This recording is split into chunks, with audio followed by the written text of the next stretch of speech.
billion budget for the next fiscal year. It focuses on infrastructure, recovery, national security, education, health, and more. For the recurrent expenditure, $1.34 trillion has been earmarked, covering operational costs, public sector wages, and salaries. For the capital expenditure, $99.7 billion, targeting infrastructure projects such as roads and bridges.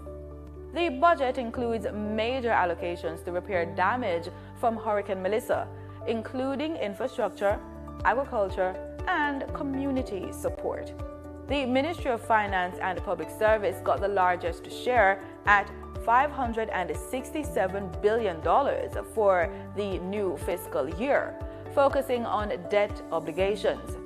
The Ministry of Education, Skills, Youth and Information is set to receive $199.34 billion for recurrent expenditure and $3.4 billion for capital expenditure.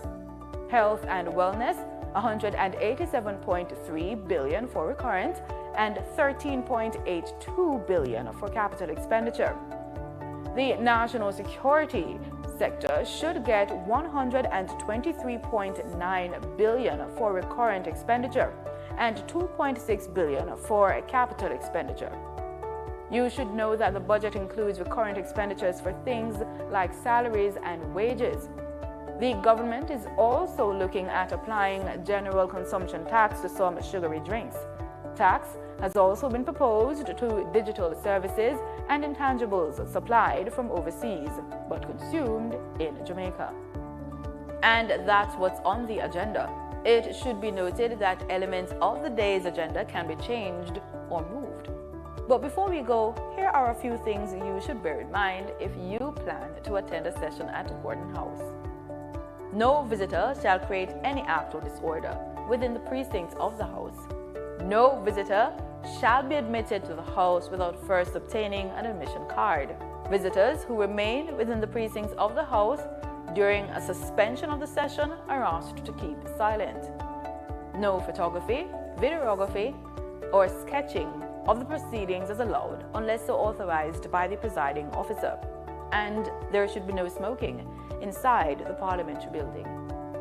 Now over to the proceedings. Hey, I'm Abijah, the Rootsman. Today, I want to talk to you about something powerful. Peace. Peace isn't just the absence of conflict. It's about kindness, understanding, and respect. It starts with us. Every choice we make can build bridges or burn them. Let's choose peace in our words, our action, and our hearts. Peace begins with you. Together, we can create a brighter and safer future for everyone. Join me. Let's be that change we want to see.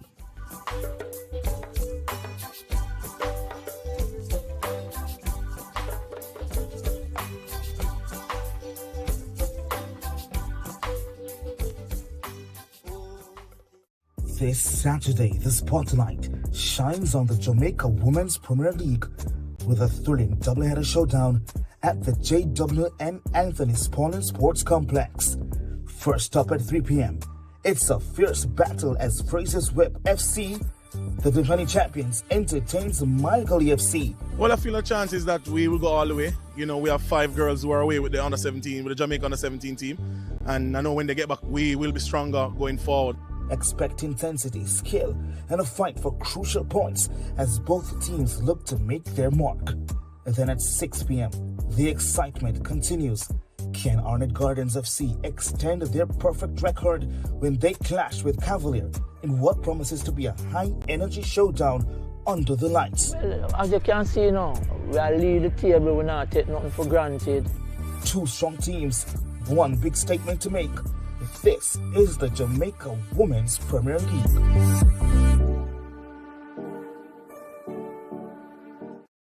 The following is brought to you by the Office of the Prime Minister.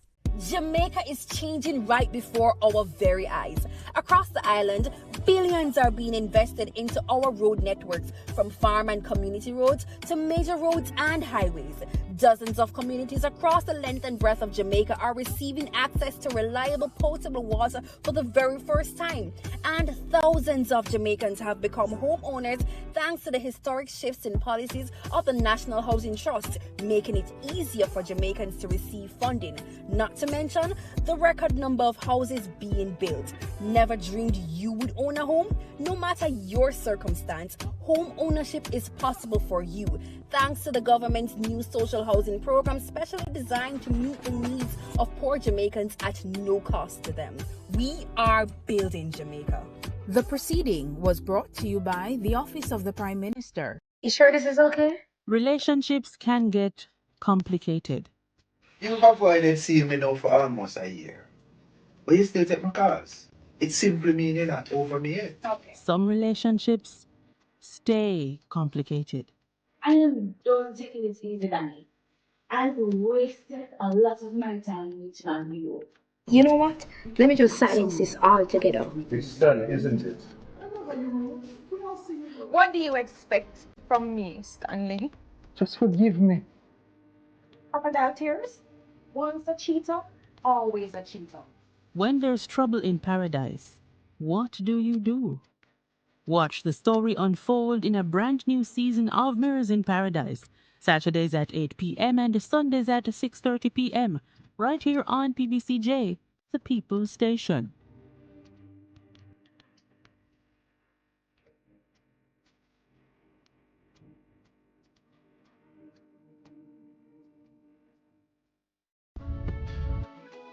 We want a piece for Jamaica. Yo, what are you?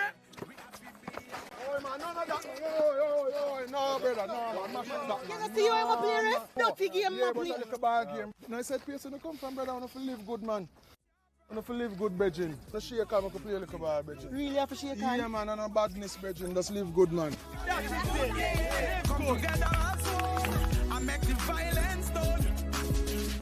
Peace begins with us. Every act of kindness, every step towards understanding brings us closer to a brighter tomorrow. Let's choose unity, compassion, and hope. Together, we can build a future where peace reigns. Brighter tomorrow starting today.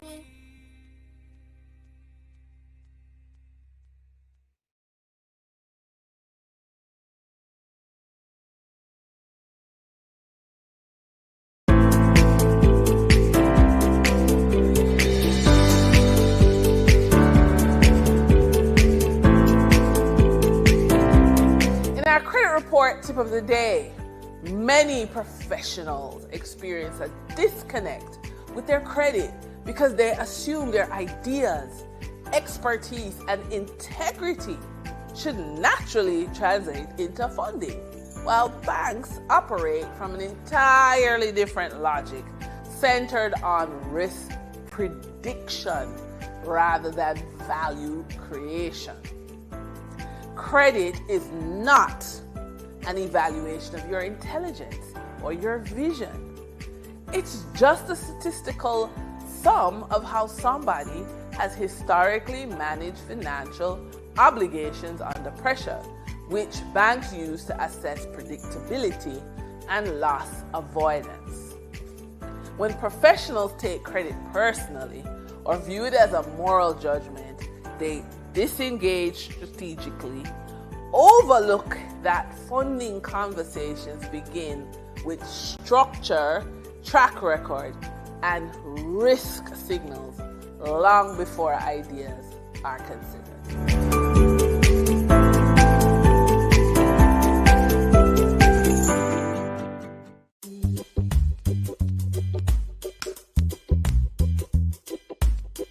From seed to sail, Jamaica's future grows through innovation. Introducing Export Jamaica, a global market intelligence and compliance gateway that connects your effort with global opportunities and makes international trade easier, safer, and more convenient for Jamaican businesses.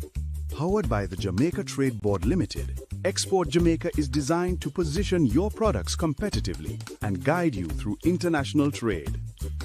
Find high-demand international markets, Gain access to trade analytics that guide your business decisions. Identify and engage with potential buyers. Know your costs up front. Trade confidently. And keep your exports safe and secure. Through Export Jamaica, you can discover all there is to know about exporting and grow your business sustainably.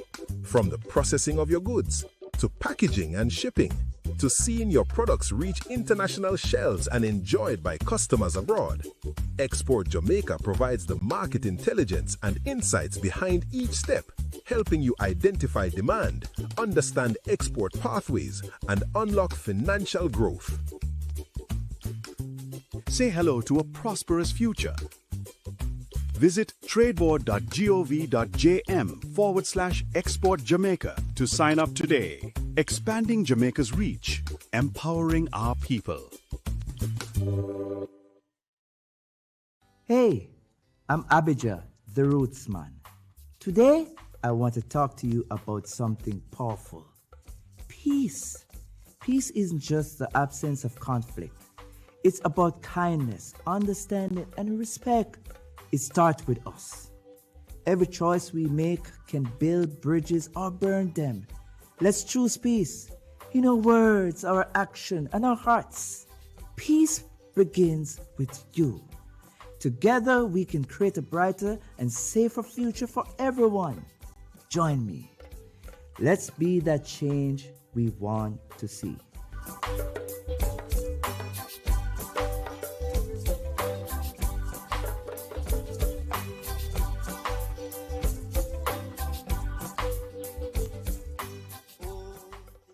This Saturday, the spotlight shines on the Jamaica Women's Premier League with a thrilling doubleheader showdown at the JWN Anthony Spalding Sports Complex. First up at 3 p.m., it's a fierce battle as Fraser's Whip FC, the defending champions, entertains Michael FC. Well, I feel a chance is that we will go all the way. You know, we have 5 girls who are away with the under-17, with the Jamaica under-17 team. And I know when they get back, we will be stronger going forward. Expect intensity, skill, and a fight for crucial points as both teams look to make their mark. And then at 6 p.m., the excitement continues. Can Arnett Gardens FC extend their perfect record when they clash with Cavalier in what promises to be a high-energy showdown under the lights? Well, as you can see now, we are lead the table, we not take nothing for granted. 2 strong teams, 1 big statement to make. This is the Jamaica Women's Premier League. You sure this is okay? Relationships can get complicated. You have avoided seeing me now for almost a year. But you still take my calls. It simply means you're not over me yet. Okay. Some relationships stay complicated. I am done taking it easy, Danny. I've wasted a lot of my time reaching out to you. You know what? Let me just silence this altogether. It's done, isn't it? What do you expect from me, Stanley? Just forgive me. Crocodile tears? Once a cheater, always a cheater. When there's trouble in paradise, what do you do? Watch the story unfold in a brand new season of Mirrors in Paradise, Saturdays at 8 p.m. and Sundays at 6:30 p.m. right here on PBCJ, the People's Station.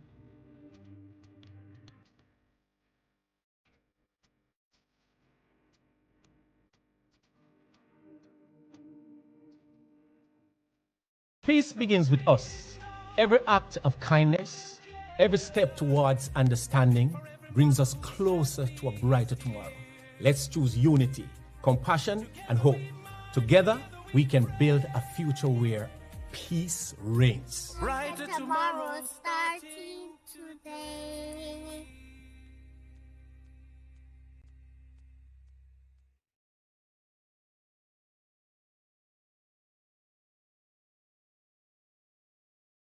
What is the role of a backbencher in government? I'm glad you asked. They're members of parliament who are not appointed to cabinet. So they sit in the back of the legislature and they apply pressure. They examine what government legislates, participate in parliament debates, raise issues and advocate and question chamber when things don't look straight. Backbenchers represent the constituents in parliament. Backbenchers oversee the interests of citizens, you and me. But how can they be agents of government accountability after them no hold no portfolio? And them and a minister? No. So then how can they facilitate government transparency? And the next thing, them and a front bencher. So how them affect me? You see, a lot of work is in committees. So these portfolio-free MPs with less dire responsibilities are more accessible to you and me. So they help with policy, but it helps if we engage them, you see. So they're not just in the back benches, but on the ground, in the trenches. Though in the back of parliament, we're at the front of their cause. So pause. Find your backbencher at jampja.org.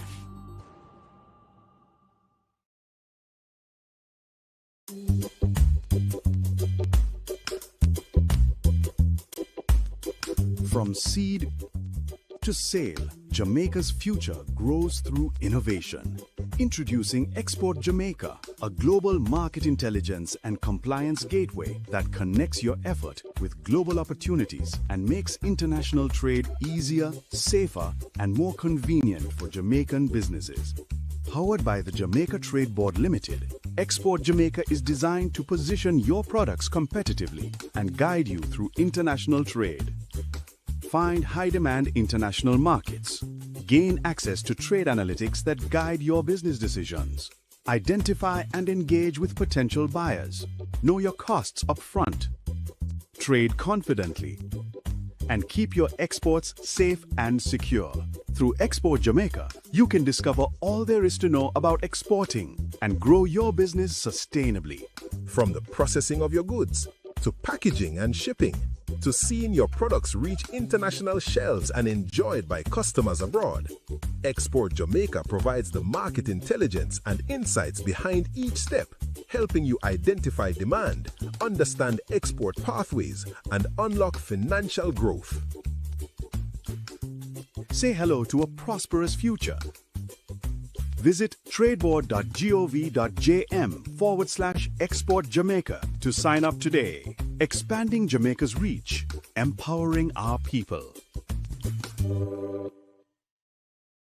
Hi everyone, here are 5 benefits of being a beneficiary of the Students' Loan Bureau. 1. Benefit from our 99% approval rate.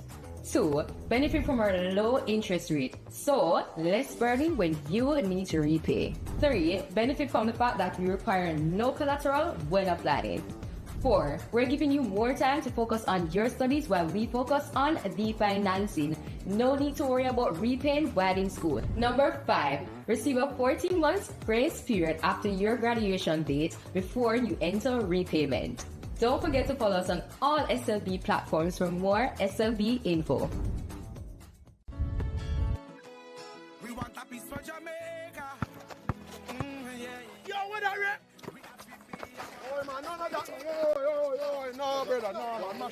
You see you ever play ref? Dirty game, man. But a little bad game. No, I said, person who come from, brother, I want to live good, man. I want to live good, brethren. So shake on, I can play a little bad, brethren. Really have to shake on? Yeah, man, and no badness, brethren. Just live good, man. Come together and make the violence done. Jamaica, let's spread the word around to let the world know that we are proud to be one republic. We on the road to republic. Well then, let's propel we nation, moving forward in a new direction. True independence, that's the projection. No more dependency, it's the best plan. Yes, we know what's best for us, cause we want we country prosperous. So make we just pull together as the general public while on the road to republic. Jamaica, let's spread the word around to let the world know that we are proud to be one republic. We on the road to republic. A message from the Ministry of Legal and Constitutional Affairs. We on the road to republic.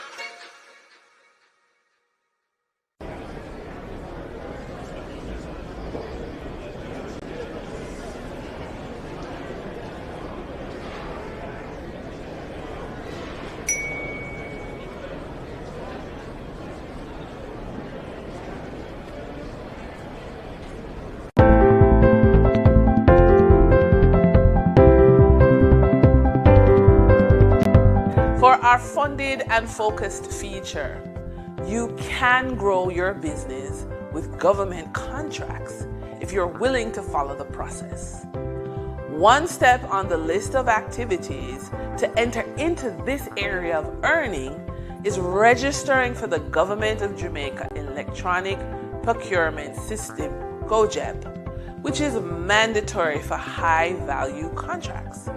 A partially completed profile limits visibility and bidding ability.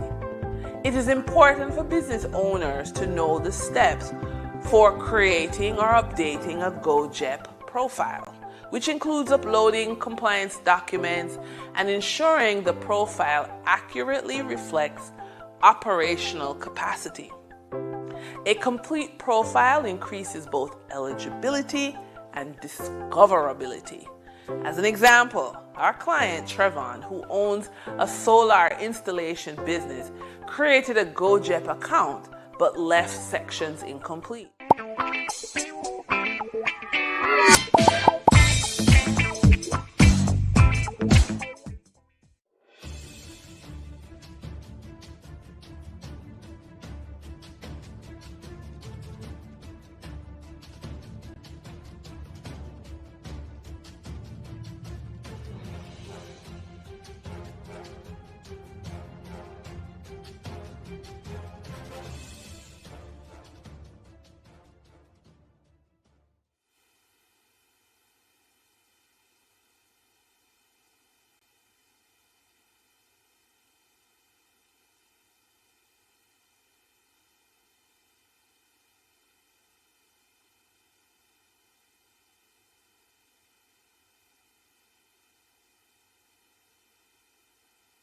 Be seated, please.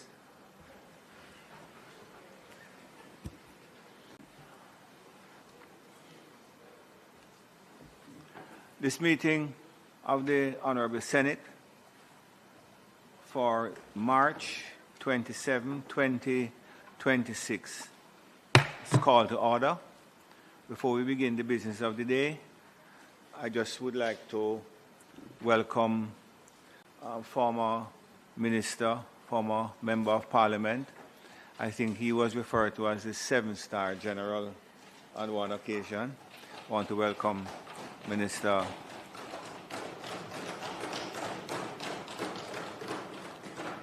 Dr. Fenton Ferguson. Some of you may not know that, or he may not know that we consider him family because of certain historical connections that we both have. So welcome, Dr. Ferguson, and you don't have to wait until Senator Ferguson is making a presentation to come and spend some time with us here. You're always welcome. I want to also welcome members from KSAMC.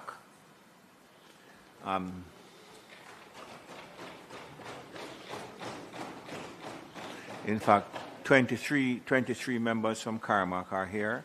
I suspect they may find the presentations interesting, and they were, in fact, with us at the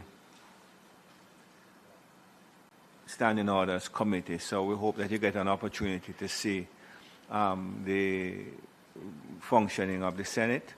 And as I indicated earlier, you would have noticed now that we have gone into a formal sitting of the Senate so that the arrangements are more formal and not as informal as the Standing Orders Committee.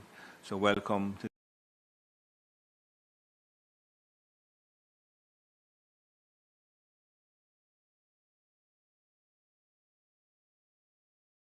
the body that you have 90 days after you start is going to be the best body you've ever had in your life.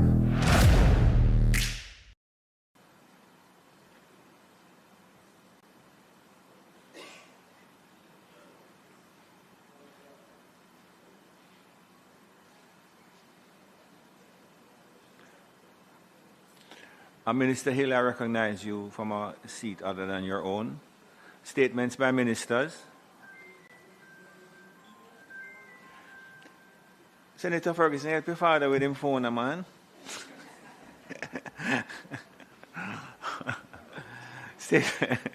Statements by ministers. Announcements. laid on the table of the Senate are the following. Annual report and statement of accounts of the Banana Board for the year ended December 31, 2022, and its related ministry paper numbered 18 of 2026 titled Annual Report and Statement of Accounts of the Banana Board for the year ended December 31, 2022. Annual report and audited financial statements of the Milk River Hotel and Mineral Spa for the years 2022, 2023, and 2023, 2024. Annual report and audited financial statements of the Culture, Health, Arts, Sports and Education Chase Fund for the financial year 2024-2025. Annual report and audited financial statements of the National Housing Trust for the year 2024-2025.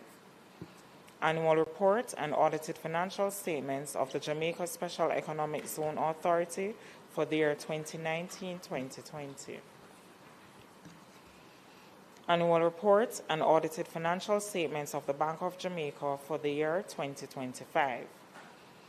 Annual report of the Overseas Examination Commission for the year 2016-2017. Auditor General's Department Assessment of Jamaica's Climate Response dated February 2026. Auditor General's Department Performance Audit Report on Jamaica's progress towards implementation of key climate change adaptation actions and plans dated February 2026. Independent Fiscal Commission's Economic and Fiscal Assessment Report dated February 27, 2026. Integrity Commission's Investigation Report into concerns that the following officers formerly employed to the Betting, Gaming and Lotteries Commission failed to file their statutory declarations with the Commission for the year 2023 contrary to the law: Mr. Maurice Thompson, Director of Licensing and Registration, and Mr. Floyd Thompson as Senior Inspector. Integrity Commission's Investigation Report into concerns that the following officers employed to the Administrator General's Department failed to file their statutory declarations with the Commission for the year 2023 contrary to the law: Mr. Paul Simon, a Property Administrator, Mr. Rashane Clark, a Senior Case Officer, and Ms. Antonia Evans, also a Senior Case Officer. Integrity Commission's Investigation Report into concerns that Ms. Tanisha Adams, an inspector formerly employed to the Early Childhood Commission, failed to file her statutory declaration with the Commission for the year 2023 contrary to the law. Integrity Commission's Investigation Report into concerns that Ms. Delphorine Gordon, an investigator formerly employed to the Betting, Gaming and Lotteries Commission, failed to file her statutory declaration with the Commission for the year 2023 contrary to the law and its indicative ruling. The Shipping Prevention of Garbage Pollution Regulations 2026 and its resolution under the Shipping Act. The Civil Service Establishment General Order 2026 and its resolution, Parts 1 and 2, under the Civil Service Establishment Act. The Auditor General's Department Appropriation Accounts under Head 17000 for the Ministry of Tourism for the year ending 2023-2024. Report of the Standing Finance Committee of the whole House of Representatives, consisting of all members of the House, on 1. The estimates of expenditure 2026-2027 for the financial year ending March 31, 2027. The Jamaica Public Bodies estimates of revenue and expenditure for the year ending March 2027. 3. The tax expenditure statement 2026. 4. The Jamaica Mortgage Bank estimates of revenue and expenditure for the year ending March 2027. 5. The Government of Jamaica Medium-Term Debt Management Strategy for the financial year 2026-2027 to the financial year 2029-2030. 6. The Public Sector Consolidated Estimates of Expenditure 2026-2027. 7. The Revenue Estimates 2026-2027 And 8, the Government of Jamaica Fiscal Policy Paper for the financial year 2026-2027. Annual report of the Government of Jamaica's audit committees for the financial year 2024-2025 and its related ministry paper numbered 19 of 2026 titled Government of Jamaica Audit Committee's Annual Report for the financial year ending March 31, 2025. The Beach Access and Management Policy for Jamaica dated March 2026 and its related ministry paper numbered 20 of 2026 titled Beach Access and Management Policy for Jamaica. Jamaica Survey of Living Conditions 2023. The Insurance Amendment of 20th Schedule Regulations 2026 under the Insurance Act. The Pension Superannuation Funds and Retirement Schemes, Registration, Licensing and Reporting Amendment Regulations 2026 and its resolution under the Pension Superannuation Funds and Retirement Schemes Act. The Conch Export Levy Rate of Levy Order 2026 and its resolution under the Conch Export Levy Act. Report of the Regulations Committee of the Senate on its deliberations on the National Housing Trust, Housing Benefits Special Selection, Catherine Estates Housing Development, Batch 1, Order of 2025. Report of the Regulations Committee of the Senate on its deliberations on the National Housing Trust, Housing Benefits Special Selection, Macemuir Flats Housing Development, Order 2025. And finally, the report of the Regulations Committee of the Senate on its deliberations on the National Housing Trust Benefits Special Selection, Industrial Cove Manor Housing Development Order of 2025. Thank you, Mr. President. Thank you, Madam Clerk. Bills brought from the Honourable House of Representatives. The following is a message from the Speaker of the House of Representatives. To the Honourable Senate, I have the honour to advise the Honourable Senate that on the 24th day of March 2026, a bill entitled An Act to Apply a Sum out of the Consolidated Fund to the service of the year ending on the 31st day of March 2027 and to appropriate the sums granted in this session of Parliament was passed in the House of Representatives without amendment.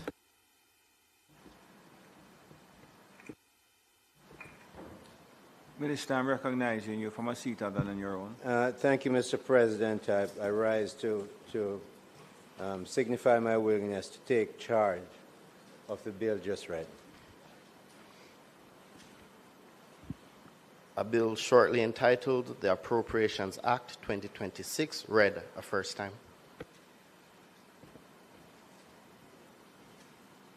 Mr. President, I beg to give notice of second reading of the bill. I further beg to give notice that at a later stage today, I will move for the suspension of the standing orders to enable me to take a second reading of the bill and to take it through all its concluding stages. Thank you very much, Minister. Petitions, papers, reports from committees, notices of motions given orally, questions and answers to questions, motions that may be made at the commencement of public business requiring notice, motions relating to the sitting of the Senate, motions for leave to introduce bills, presentation of bills without the leave of the Senate first obtained, public business. Minister. Mr. President, I now move for the suspension of the standing orders to enable me to take second reading of the bill entitled An Act to Apply Sum out of the Consolidated Fund, the service of the year ending on the 31st day of March 2027, and to appropriate the sums granted in this session of Parliament and to take it through all its concluding stages. Members would have heard the question. Those in favour? Against? Minister? And just before just before the Minister begins his presentation, I have spoken to both leaders in relation to the management of this debate, which has the potential of keeping us here for some considerable time. I'm not going to call any names, but on the last occasion, there was one particular member who spoke for 2 hours and left. And while we were down here, we saw him on TV at Champs. So I'm not going to call any names. So we have agreed that we would have a 30-minute limit, which I'm going to impose across the aisle vigorously. Of course, Minister Hill and Senator Small Ferguson, who are opening debate, will have a bit of leniency.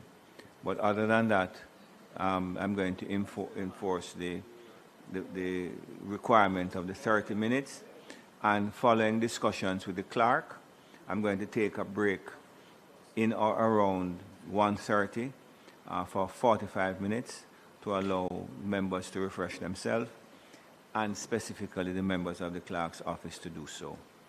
And finally, before we get into the debate, I'm informed that a number of persons from the Ministry of Finance are coming here. Technocrats are coming here today. They are coming on short order. So a number of them are not going to be appropriately attired because it's Jeans Day at the ministry, apparently. So I'm going to waive whatever usual strictures we have with respect to dress so that they can attend the session. Minister? From the where? No, we have plenty of people from Carmack, so they don't need to come here.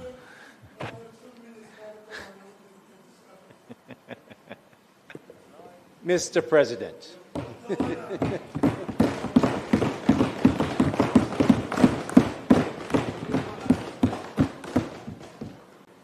we've had the time, of course, to look at the bill. Minister of Finance presented the bill, and we have it in writing. But, Mr. President, I have a few considerations I want to share before we get to the vote.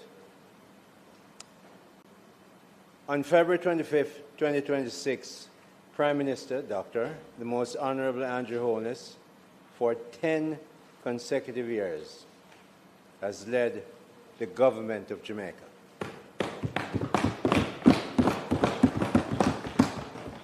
In these 10 years, Mr. President, he has recorded the quite remarkable feat of winning 3 consecutive general elections.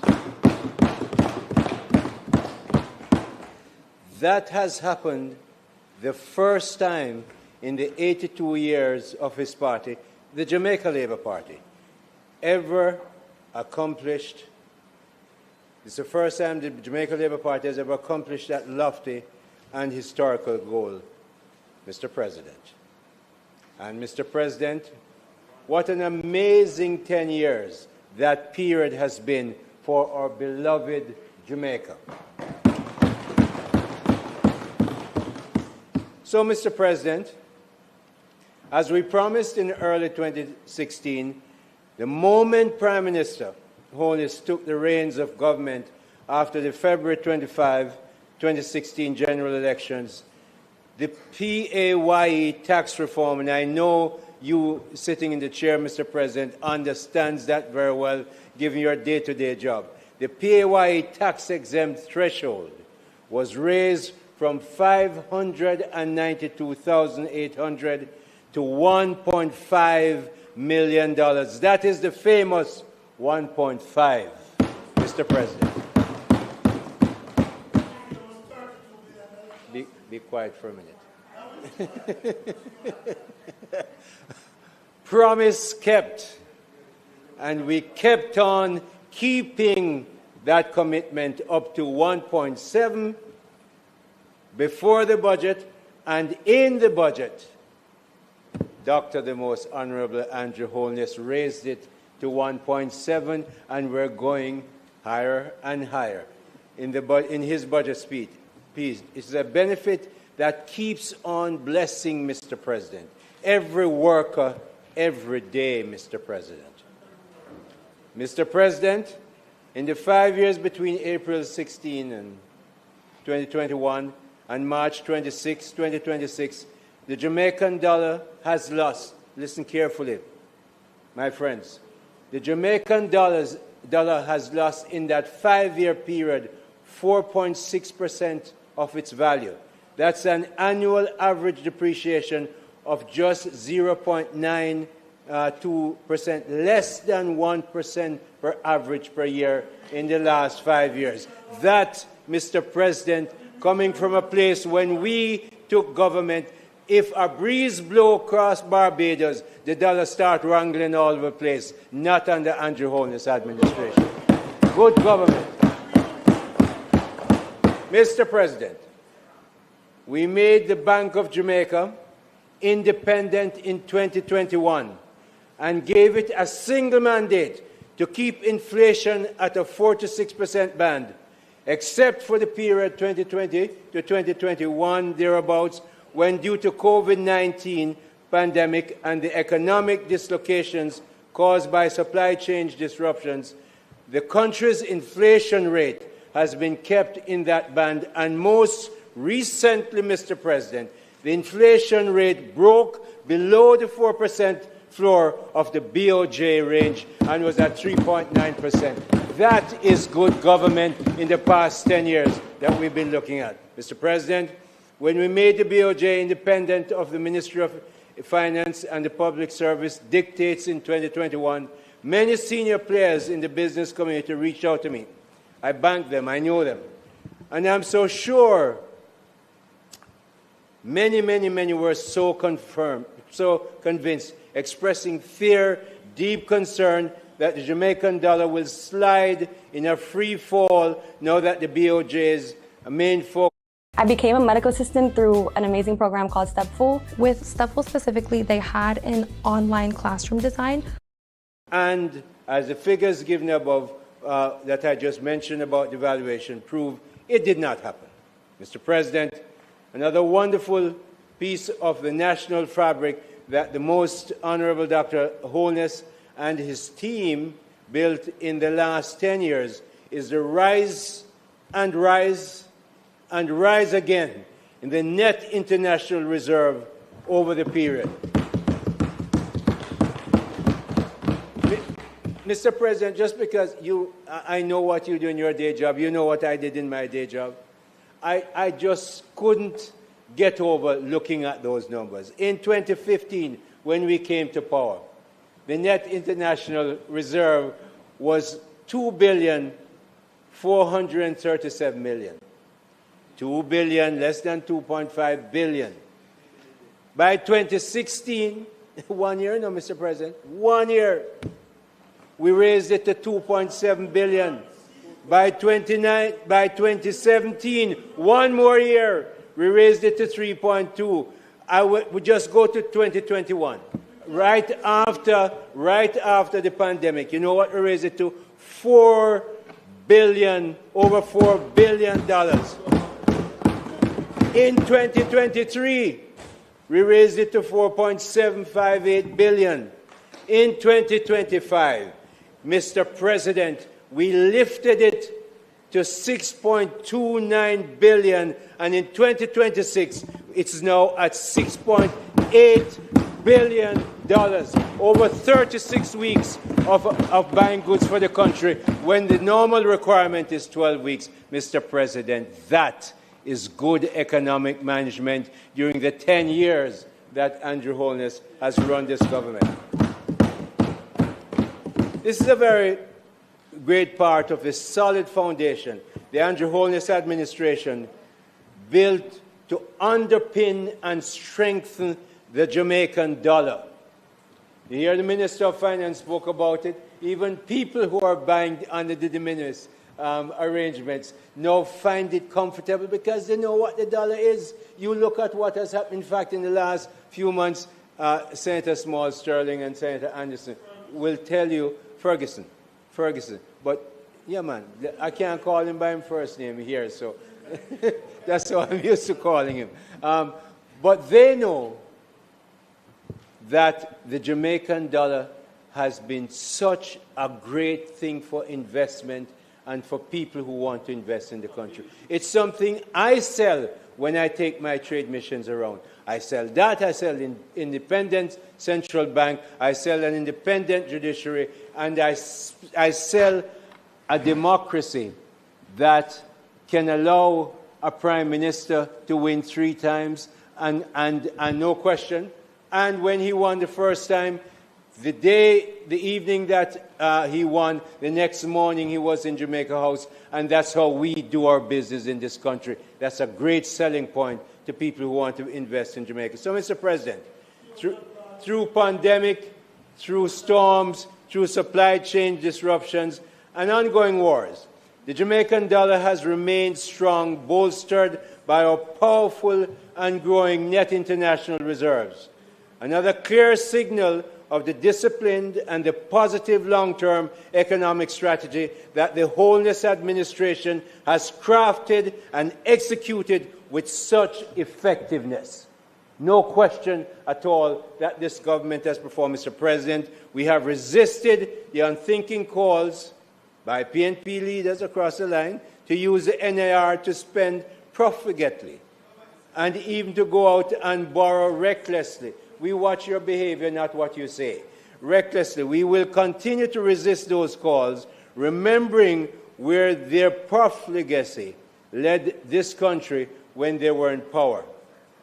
The Independent Bank of Jamaica, Mr. President, and a strong NIR position are really outstanding pillars and position of the Holness administration. Mr. President, earlier this week, Tuesday to be exact, our learned Minister of Finance gave a master class on the principles that underpin the establishment of the Independent Bank of Jamaica and how it works to correct the wayward and apparently really misunderstood leader of the opposition and his spokesman on finance. It was a joy, Mr. President, to listen to the former Minister of Education, now Minister of Finance, the Honorable Favour Williams herself, a graduate of Harvard University with an economics degree and a graduate of Wharton School with an MBA, and she has a CFA. And just in case you don't know what it is, Minister Small Ferguson can tell you how much work you have to do to get a CFA. Tell the truth, Senator, just tell them for me, because it's a lot of work. It's just a lot of work. So I'm saying when they came up and stand up and say, oh, we can squeeze $70-odd billion to fund the budget, the Honorable Minister of Finance just calmly stood and said, then if you can squeeze that, why would you need to borrow? Why would you need to borrow? And you know it's true. No? You know it's true. You know it's true. Mr. President, when we made the BOJ independent in 2021, we gave them one mandate. That made them responsible to manage and keep inflation within the 4 to 6% policy range. The Federal Reserve in Washington has two. They must look after unemployment and they must look after inflation. The Andrew Holness administration made itself responsible for unemployment. We came to power in early 2016, managing unemployment to a low, manageable level today. Unemployment was 13.3% in January of 2016, Mr. President. Today, Mr. President, the unemployment rate is at the lowest level in the history of independent Jamaica. It is at the astonishingly historically low rate of 3.3%, another marvelously positive economic and social turnaround in the 10-year period of the Holness administration. That brief synopsis I've given you, Mr. President. In 2015, murders in Jamaica, I couldn't sit down without talking about this, amounted to 1,209. Last year, Mr. President, the murder rate fell to 673. That figure is 44.3% lower than the 215 numbers and is 41% lower than the 2024 figure. The reduction in our crime statistics followed those of the significant drop in the murder rate, and they keep falling in 2026, Mr. President. Mr. President, the Deputy Prime Minister and Minister of National Security, Dr. Horace Chang, the head of the Jamaica Constabulary Force, Dr. Kevin Blake, and Chief of Staff of the Jamaica Defence Force, Admiral Antoinette Wins Gorman, all must take a huge bow for the reduction of crime in Jamaica. However, Mr. President, the biggest kudos for this national crime reduction success must go to the Most Honourable Andrew Holness, who as Prime Minister and the Chair of the National Security Council is also the Minister of Defence and the Strategic Director and enabler of the security forces to reduce criminal gangs and murders in our country. Mr. President, the Prime Minister, Dr. Andrew Michael Holness, has created and done a marvelous job, because the truth is, I remember so many times in cabinet and in public speeches, he said, we must get hold of those gangs and we're going to give the forces the necessary ammunition to do it. And Mr. President, because we run the economy so well, there was fiscal space that the Prime Minister and the Minister of Finance could use to make this a reality. But, Mr. President, all those achievements during the last 10 years of the Andrew Holness administration, those 10 years changed dramatically, because on October 28, 2026, about 39 days after Prime Minister Holness was sworn in for a third term, Jamaica's economic and social trajectory suffered a massive negative weather event called Melissa, a powerful, destructive Category 5 hurricane that damaged at least 7 of our 14 parishes. We now know, Mr. President, that our economy grew by about 4.6% in the quarter ending September 2025. That was dashed by the historically bad damage and was created by Hurricane Melissa in our western parishes. Mr. President, it is this very damage and very quickly and brutally changed economic environment that the Honourable Favour Williams, our Finance Minister, had to deliver her 2026 budget. For at least 9 budgets, Mr. President, the Finance Minister of the Andrew Holness administration and all of us in government could repeat the positive, true, and reassuring mantra, no new taxes. Destructive, 9, you must count. You must count. Destructive Melissa ensured that for us in Jamaica, there was no new taxes reality this year. We don't control the weather. We have to deal with the weather. And that's how we have had to live with it. Mr. President, Hurricane Melissa broke the mantra, but couldn't at all break the indomitable and most resilient Jamaican spirit. Not even Melissa could have touched it.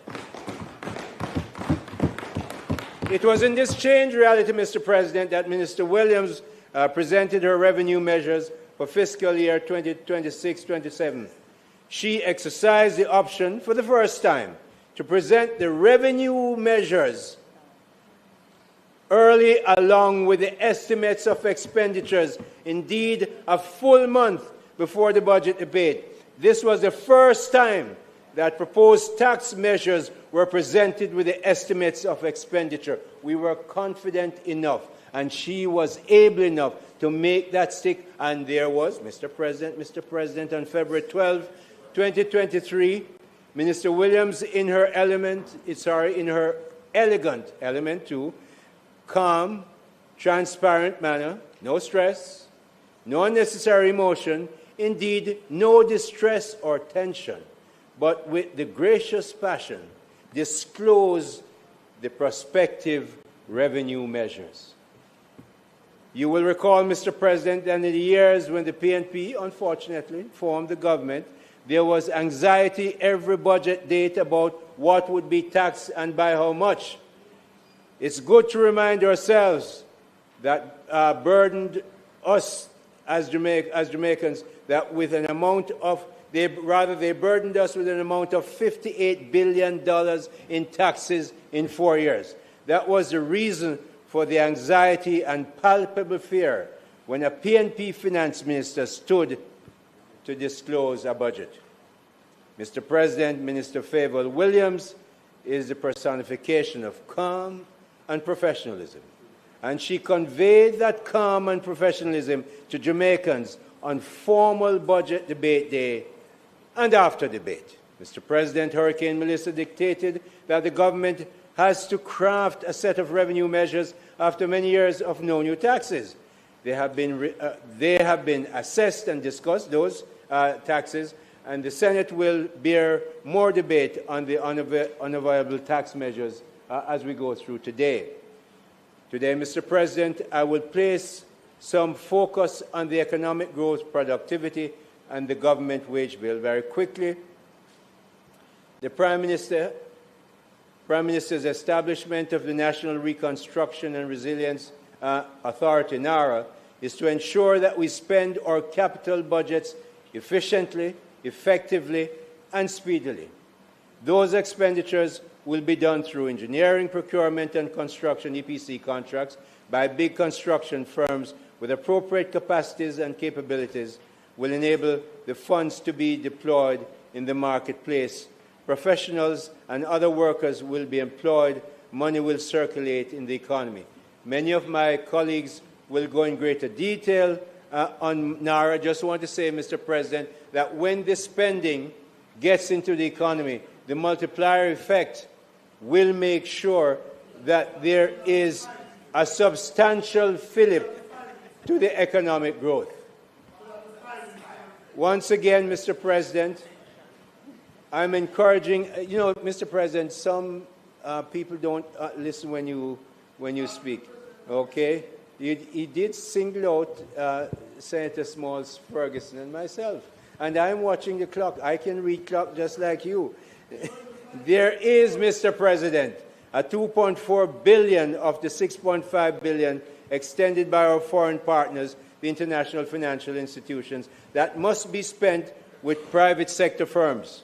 Mr. President, my encouragement is to these firms is that they must begin to prepare their capacity and capabilities so that they can get as much of this money, because we will be making international offers. The bids will come in internationally. I don't want to see that Jamaican contractors, Jamaica financial institutions, and so on, didn't prepare themselves to get the best as they can get out of $2.4 billion, because, as we said, it's international financial institution funds. We will go international, and we want to get this done well. So please, I'm encouraging, as I did before, that we must get our private sector people ready. I know Senator Small Ferguson, he will be dealing with the aspects from the financial end, but we must get people ready to take part in this exercise.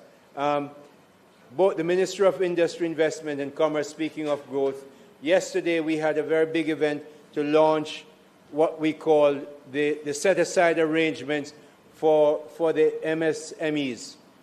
Mr. President, we have the responsibility at the Ministry of Industry, Investment and Commerce to deal with MSMEs. We have come up, the government in 2019, I think, the regulations were passed, come up with a 20% and a 35% set aside for local MSME contractors. We have been spending quite a lot of time in consultation with the Ministry of Finance.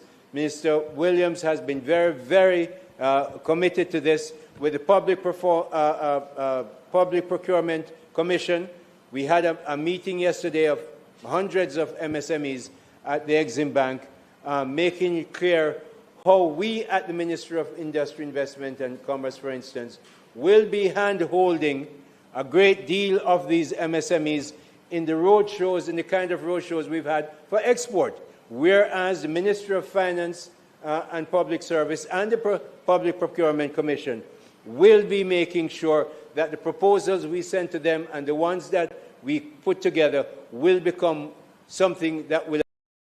Before Skyscanner, searching for cheap fried tomatoes, cray. Forgot to clear our cache. Clear the cache. Save the cache.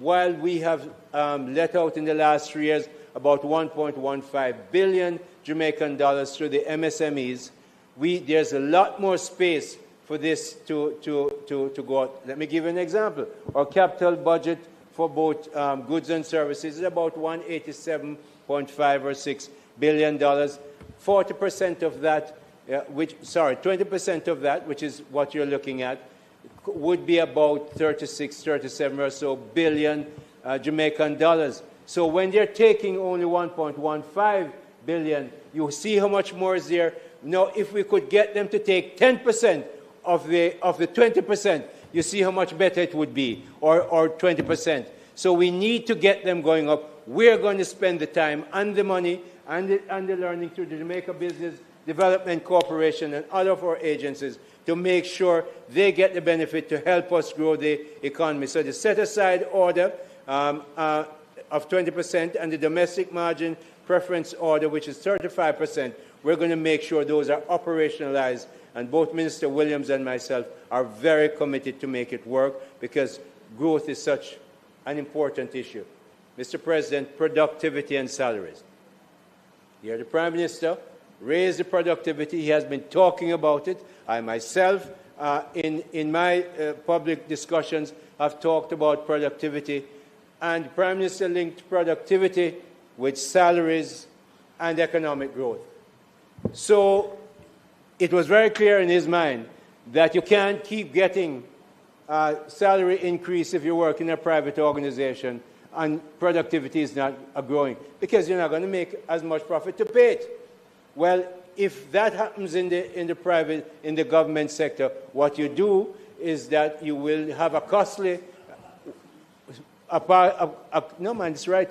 It's right in my speech. You don't understand the brain AI power I have in the brain. Lord, Senator, leave me alone. No? So, Mr. President, when you look at that, if you continue to increase salaries and not getting productivity, you're not going to get profits in the private sector. You're not going to get growth in the government sector. You're going to have a costly and maybe underemployed workforce in either place. So my request, that since this has to start now, we can't wait. Prime Minister has made it clear he's talked to his ministers to make sure that we look at productivity, and our PSs have been given the message, how do we get productivity? But I'm going to request right now, Mr. President, that I suggest to the private sector organizations that this is a matter that affects you incredibly. Whether it's costing government, because government will have to raise taxes to pay them, it's going to come from, a lot of it from the business sector. So the business sector, I'm suggesting to them that they could put together a consultancy that looks at the best practices across the world, especially in the Commonwealth probably. How do you get to raise productivity and make sure that your economy grows? And when that is done with the recommendations, that could now become the basis for the government to review and maybe look at how we change policies in a collaborative manner. So we are thinking that productivity and wages and economic growth is not a government problem alone. It is a Jamaican issue, and the private sector in Jamaica I'm inviting to get this going. So, Mr. President, as we look at how we spend the money under the budget. Mr. President, I have 1 minute left. No, I know, but I want to keep my time. You notice that I'm looking at the time. So, Mr. President. Minister Hill. This man is my speech. Just Minister Hill. You can... Minister Hill, you can complete your presentation. Mr. President, I will have a time to do exactly that at the end. But as of now, these are the issues that I want to highlight because my colleagues are going to have a lot to say to you. You're going to see wonderful batting. So you sit over there and cool your heels. Mr. President, I know that the appropriation bills is well planned and well presented. I'm supporting it. I expect that after debate that we will clearly have a smooth passing of these appropriations bills, if it pleases you, Mr. President. I'm glad you know. I'm glad you know that. Thank you very much, Minister Aubin Hill. Senator Small Ferguson.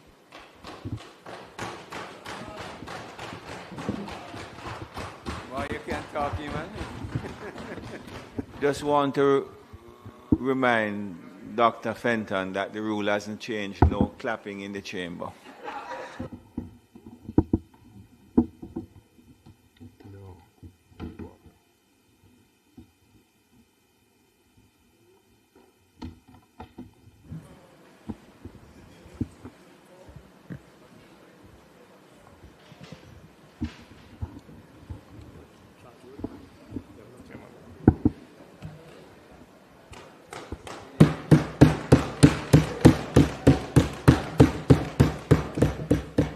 Mr. President, I'm honored today to rise to make my contribution to the debate on Jamaica's finances. My bad.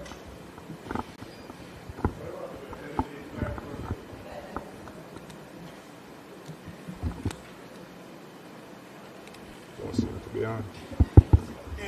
All right, great. I'll take it up.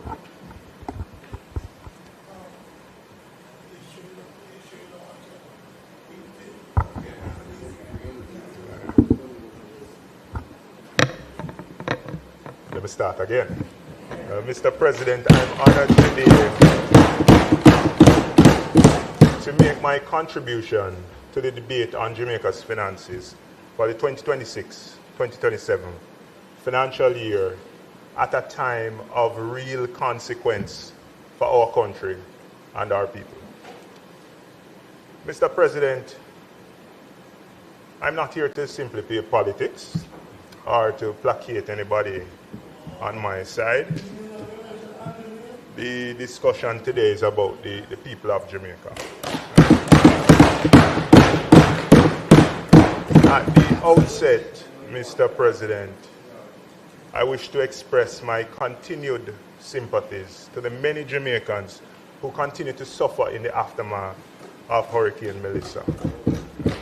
Those of who have lost their homes, their livelihoods, they still haven't gotten back on their feet. They're still waiting to feel real impact, real relief in their lives.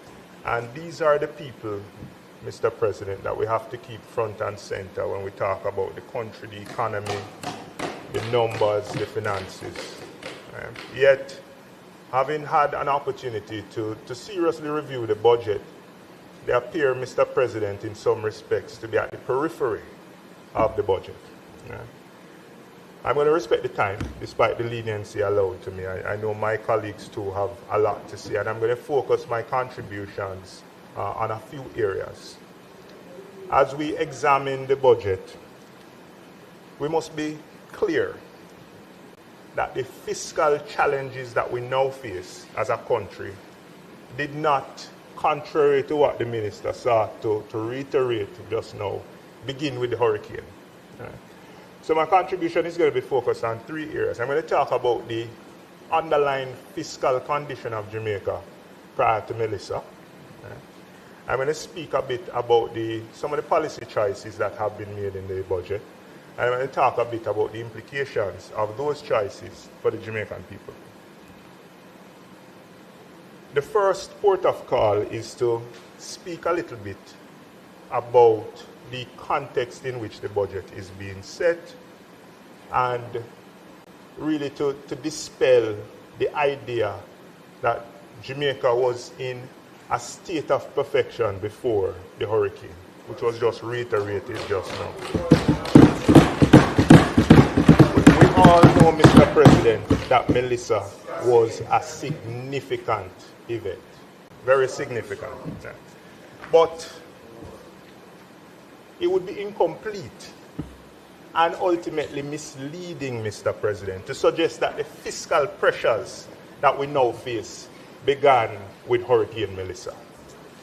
The truth is that, Mr. President, despite what the government would like you to believe, in the years leading up to Melissa, Jamaica was already showing signs of underlying fiscal weakness, and I'm going to get into it.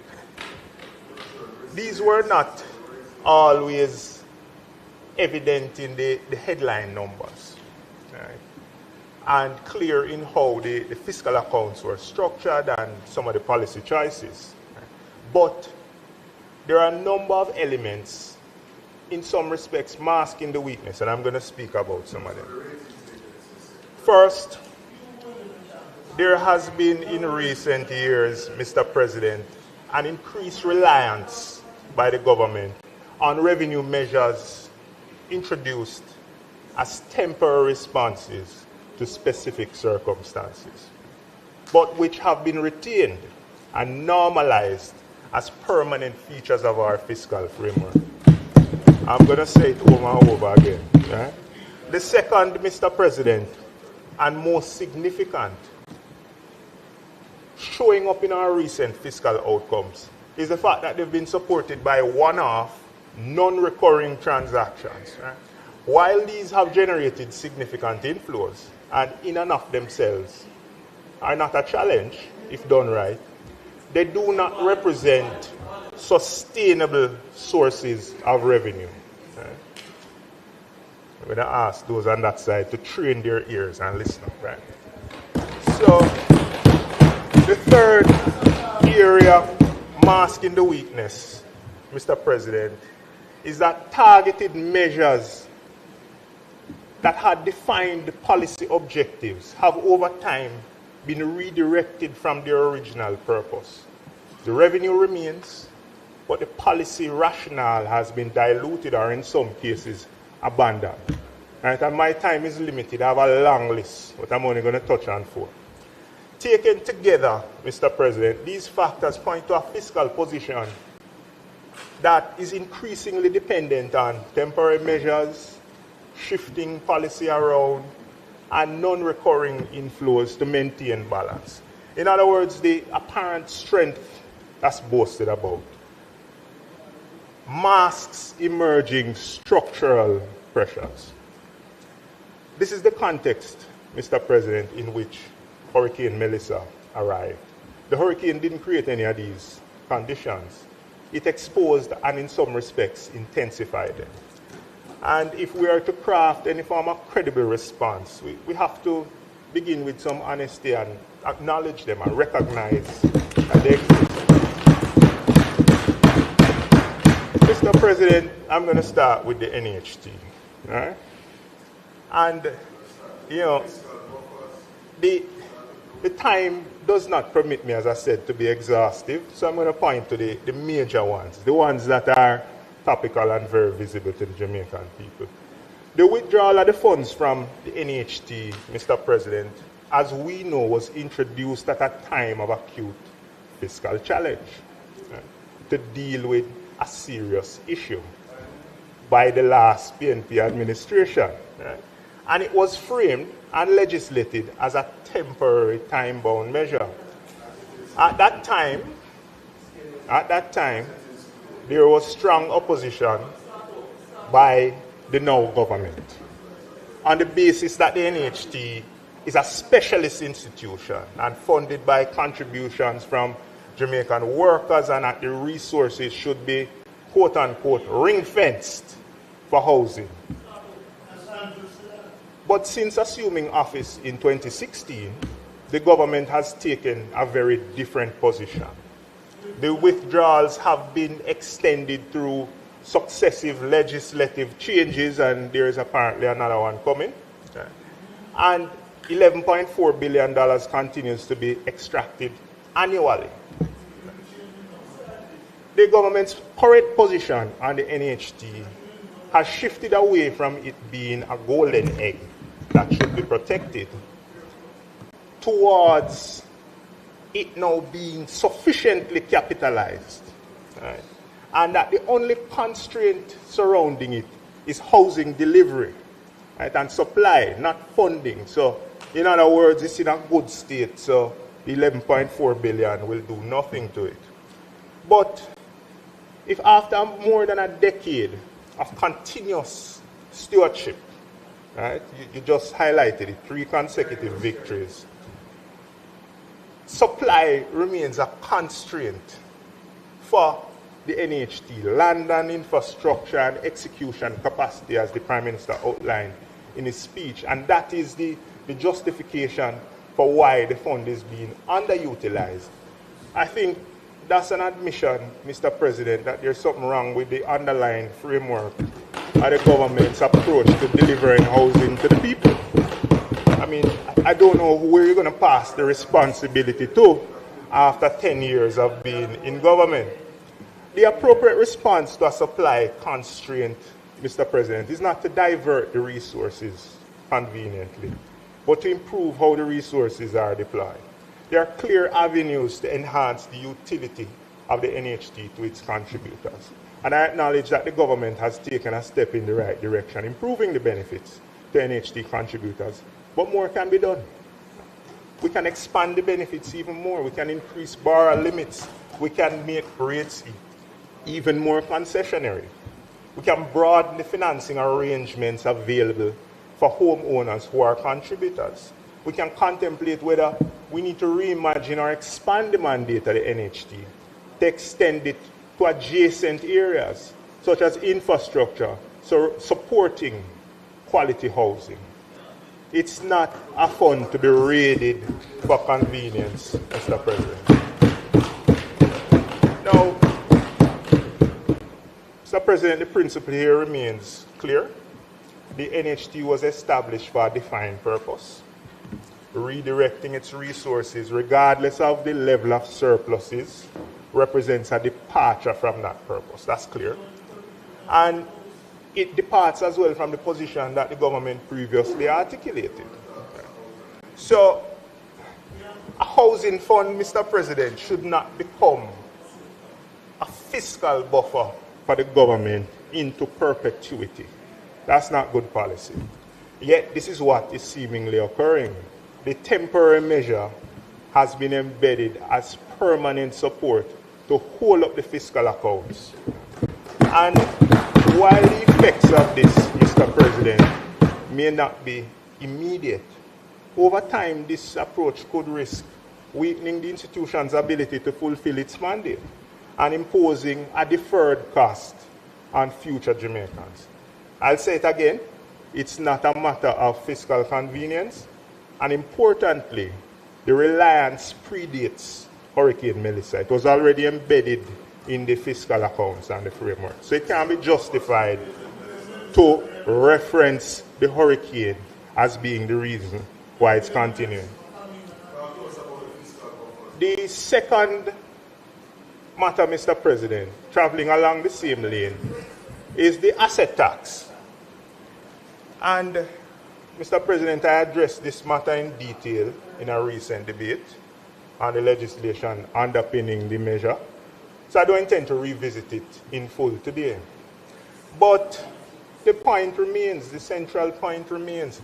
The asset tax, like the NHT withdrawals, was introduced as a temporary measure at a particular time in our history.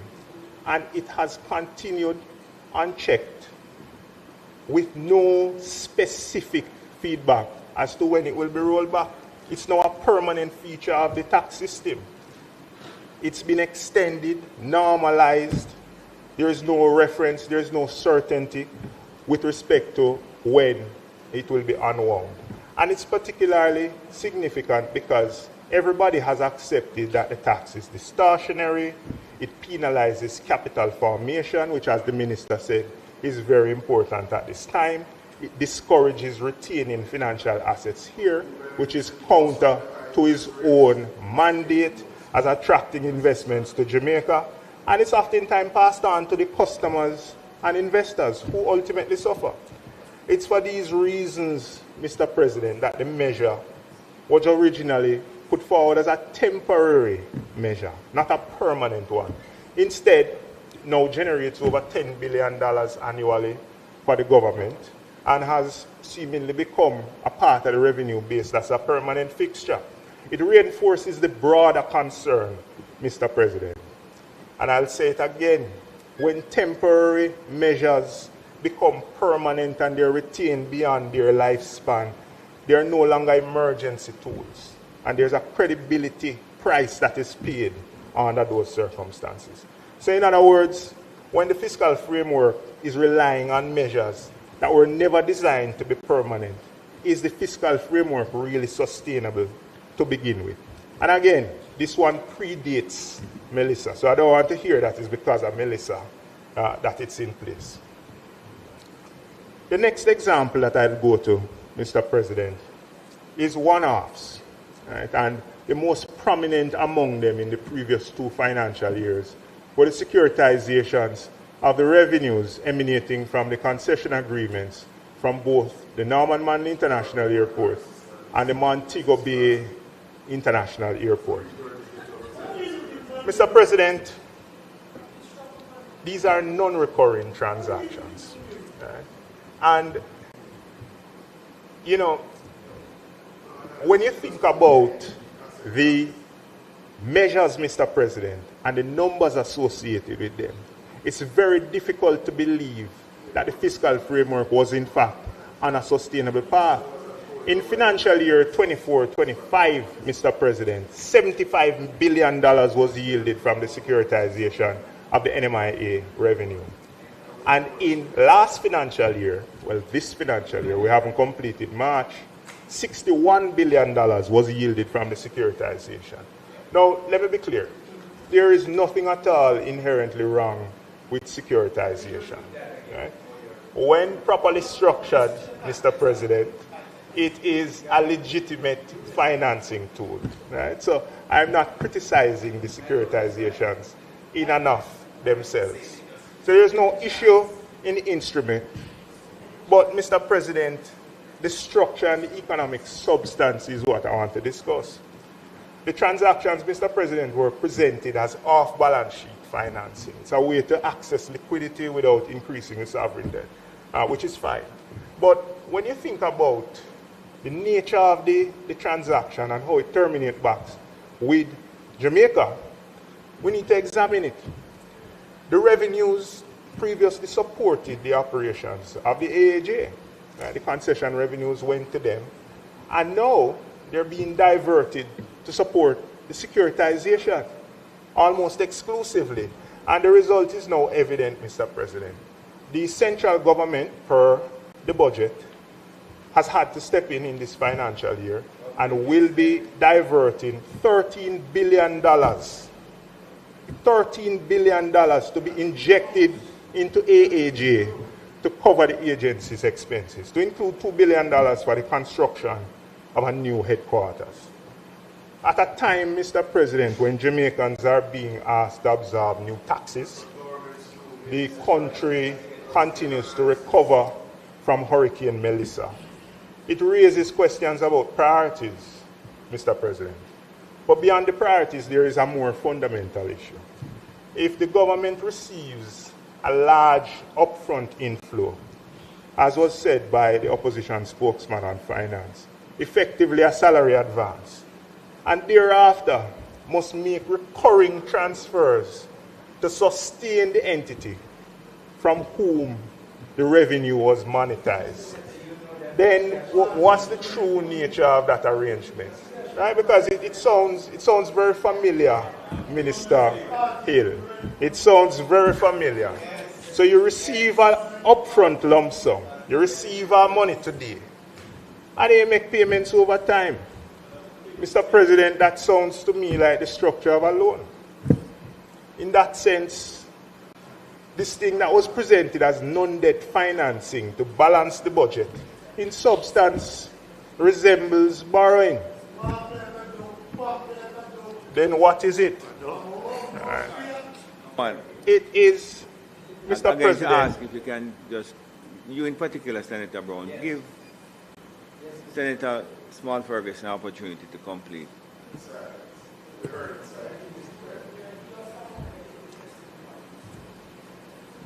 Mr. President, I'll continue. Just to reiterate my point, the matter was presented, Mr. President, as non-debt financing to balance the budget. Yet, it resembles borrowing that ultimately returns to the balance sheet of the government and by extension the Jamaican people. And importantly, this reliance on one-off transactions was evident before Hurricane Melissa. It's not because of Hurricane Melissa. These inflows of 75 billion in one year, 61 billion in another year, supported the appearance of a fiscal balance. But they're not durable or recurring. It reinforces the central point. The fiscal position was clearly in trouble before the hurricane. The final point I'll touch on, Mr. President, in relation to this area of my presentation, is the special consumption tax on fuel and the hedging policy, which I know those on that side don't know much about because there hasn't been any hedging in the last 10 years. The pattern has continued, Mr. President, with this special consumption tax. It was introduced in 2015 to support an insurance program that was supposed to help to protect Jamaica from the vagaries of volatility in global oil prices. I recall. I'm going to get to that, Minister Hill. I'm going to get to that. I'll say it on the mic so the public won't need to struggle to hear. It was tied at that time, Mr. President, to a clear objective. That $7 per litre that the Jamaican people pay at the pump was tied to a clear objective. And it was implemented following wholesome consultation, the same consultation that the Minister just suggested with the private sector. And the objective was to reduce our exposure to oil. At that time, it was rational, it was necessary. Oil continues to be.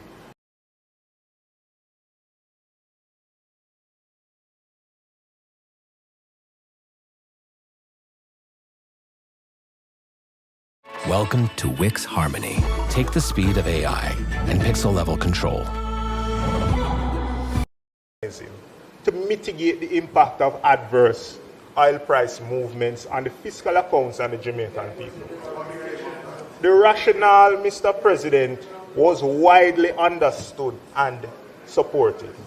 As the PSOJ said at the time, in 2016, the cost of $20 million, which was the cost at the time to mitigate a potential $200 million risk, like insurance, makes good business sense.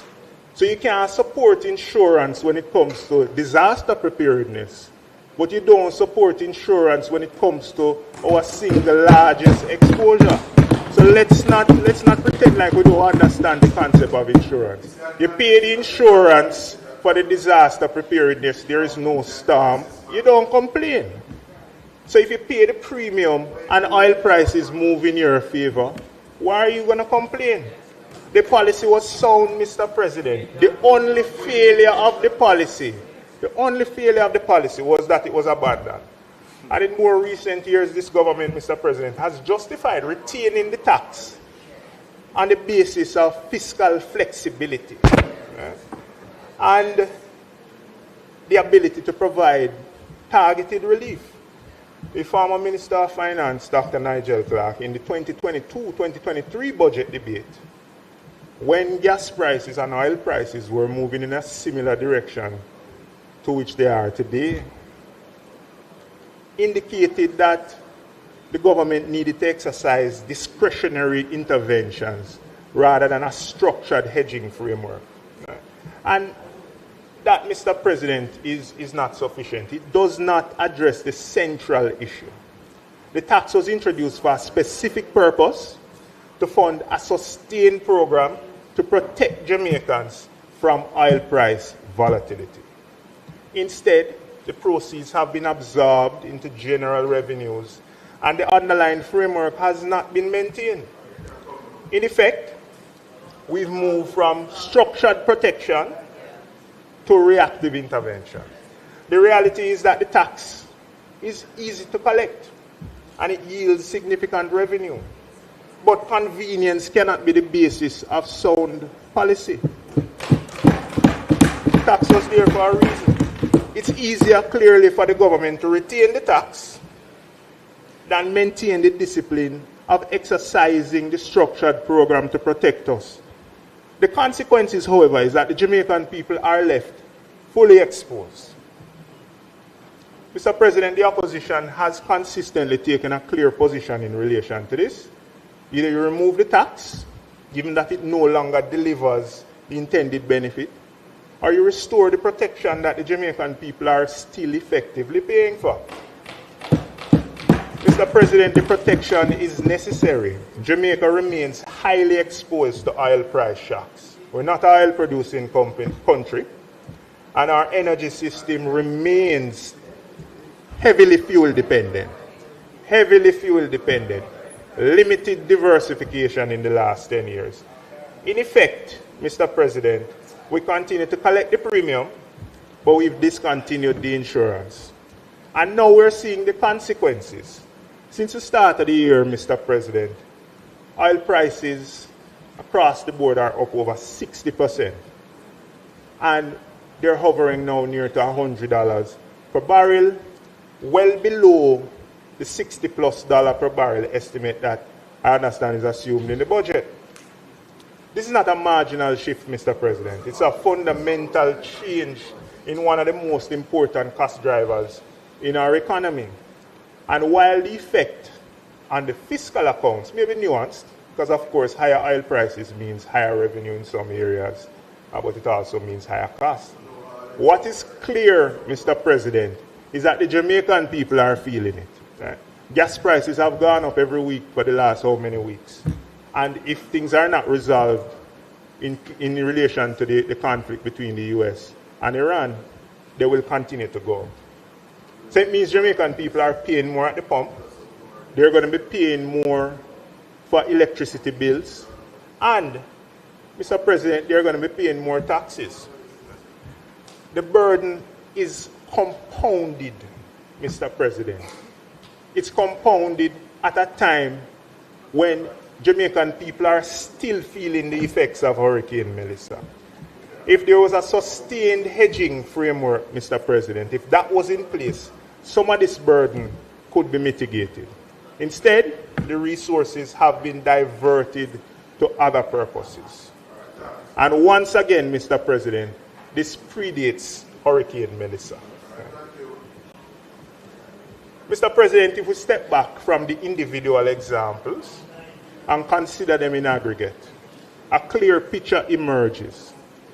If we look at the last 2 financial years, Mr. President, the fiscal position was supported by one-off transactions, temporary measures made permanent, and revenue redirections. And if we look at the aggregate of just the 4 measures that I mentioned, we're looking at between $80 and $100 billion of impact on the fiscal numbers. So I say, Mr. President, even without Hurricane Melissa, I asked the question how we were going to replace the $70 billion yielded from the securitization in 24-25 and the $61 billion yielded in 25-26. The answer must be beyond just economic growth. That's nebulous. How do you replace those big numbers in the budget? Because these inflows, Mr. President, are not repeatable. The Minister of Finance on Tuesday spoke about the impact of non-recurring revenue. And I say, how do we plug this non-recurring revenue? Mr. President, I want to turn to another matter in relation to the budget, which is the proposed reforms to the financial sector framework. Mr. President, let me say from the outset that we welcome these reforms. For several years, stakeholders across the financial services sector, securities dealers, pension funds, insurance companies, other institutional investors have advocated for modernization of the regulatory framework to better facilitate capital formation and investment. Mr. President, I myself have been at the forefront of that advocacy, having led the Jamaica Securities Dealers Association for the last 3 years. Mr. President, many of the measures now being contemplated are consistent with the positions advanced by the sector during that time. So it's not a new conversation. In my contribution to the debate regarding the suspension of the fiscal rules in December, I noted that Jamaica already has a significant pool of capital at home, yet their ability to support large-scale development remains constrained, limiting how capital can be deployed and trapping resources that could otherwise be mobilized for productive use. And further, I indicated that we cannot expect a modern, resilient economy to emerge if our own rules restrain capital from participating in the very growth we seek to generate. So it's encouraging to see elements of those recommendations now reflected in the government's policy direction. But recognition of the opportunity is only the first step. So the real question, Mr. President, is whether the enabling environment will be created to translate these reforms to meaningful investment and economic growth. Because capital does not simply move because you adjust the limits. Right? Capital moves when there are credible opportunities. Money goes where it is comfortable. When there are good projects, well structured, properly risk managed, and capable of delivering sustainable returns, Mr. President. If the intention is to mobilize domestic capital at scale, then we need to ensure a few things are in place. The projects that are seeking to attract the capital must be commercially viable. The risk management associated with them, the accountability must be clear. The timelines for delivery must be credible. And the execution has to be disciplined, Mr. President. Because the experience of investors has not always reflected those conditions in dealing with the government. Let's face it, we have seen delays, cost overruns, and uncertainty in relation to government-led projects. Right? This is just the truth. Right? And those things oftentimes ultimately discourage participation, Mr. President. This is not the kind of environment where capital flows efficiently. So there is also, Mr. President, beyond the conditions and the environment, the matter of legislative follow-through. Announcements, Mr. President, need to be matched with timely implementation if these reforms are to have any real effect. And that's our job, to ensure that the legislation works.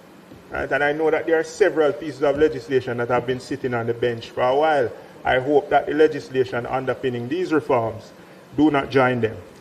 Mr. President, the opportunity here is significant, but unlocking the potential requires more than policy announcements. That's just the first step. We need more, we need action. Mr. President, I want to close to the final substantive, move to the final substantive section of my presentation. Mr. President, I want to talk about the mischaracterization of the policy framework that was delivered by the Leader of Opposition in his presentation. Mr. President, in her closing, the Minister sought to group all the initiatives that were presented by the Leader of the Opposition together and present them as though they were intended to be implemented and funded in a single financial year. Mr. President, as I am sure the Minister knew, and those on that side know as well, that does not reflect the nature of these kind of proposals. They formed a part, Mr. President, of a broader, integrated policy agenda designed to be phased, prioritized, and executed over multiple financial years. this is how public policy works, as you all know. The framework contemplates funding through a combination of mechanisms. Naturally, Mr. President, there would be reallocation of discretionary expenditure in the budget. There would be improved efficiency within the public sector. There would be enhanced revenue through stronger compliance, Mr. President, a topic that seemingly bears no importance in certain circles. And where appropriate, Mr. President, targeted and sustainable external financing over time to compress them together into a single-year scenario and then draw conclusions about the impact on debt, Mr. President, is not reasonable, and I'm being kind when I say it's not reasonable.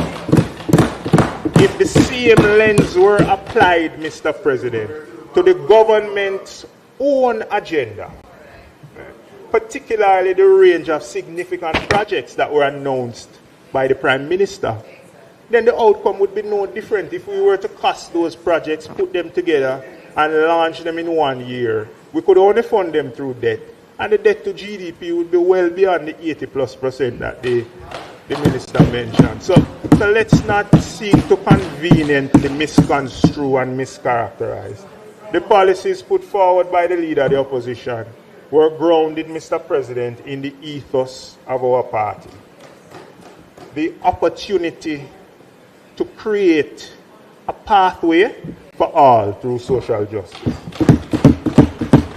They were intended, Mr. President, to expand access to housing, economic participation, to upward mobility in a structured and sustainable way over time.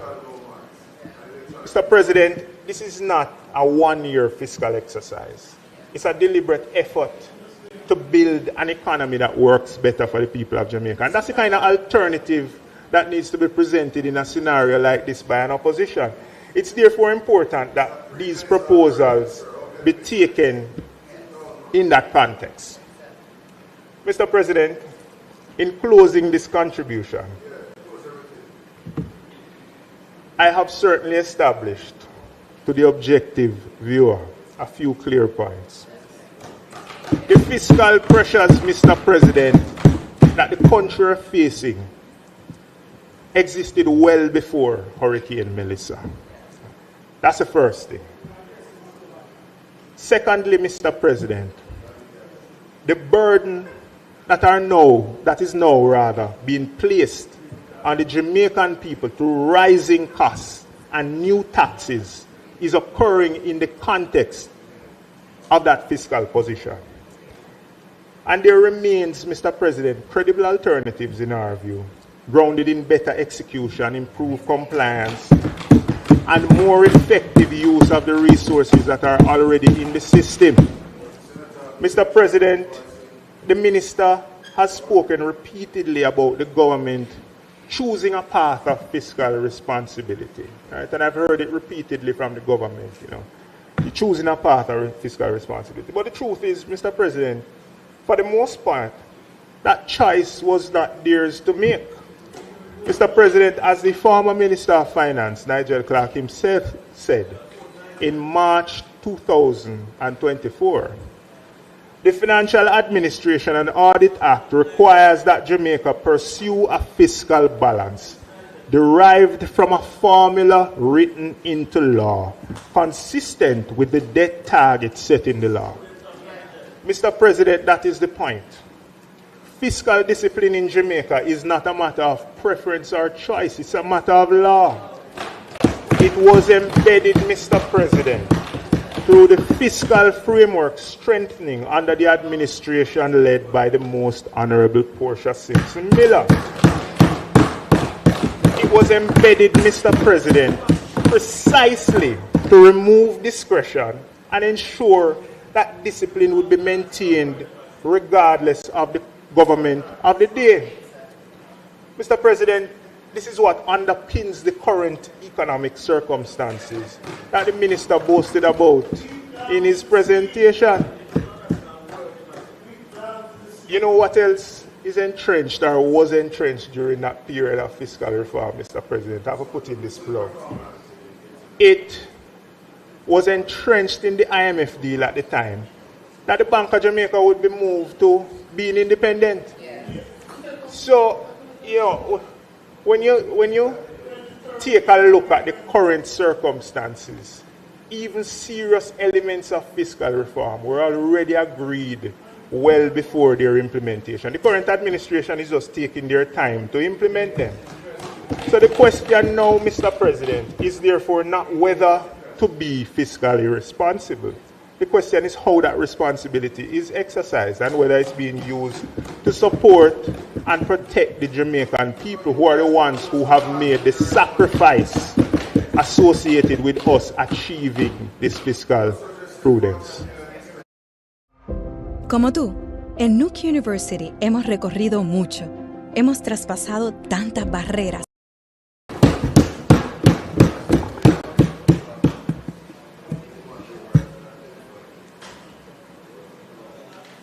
Thank you very much, Senator Small Ferguson.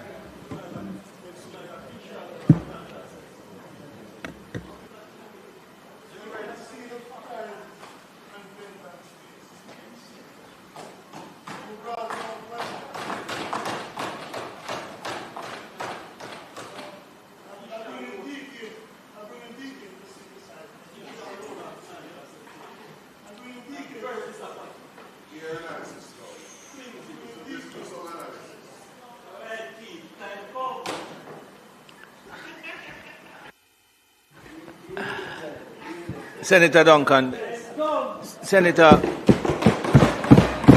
come on, engage your other microphone. You hear me? No, Senator Gill, engage that mic for me. Senator Duncan. Yes. Mr. President.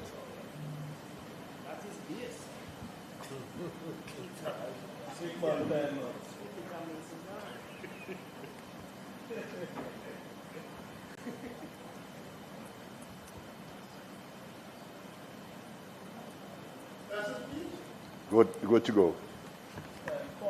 Yes. Good, Mr. President, my Senate colleagues, good morning.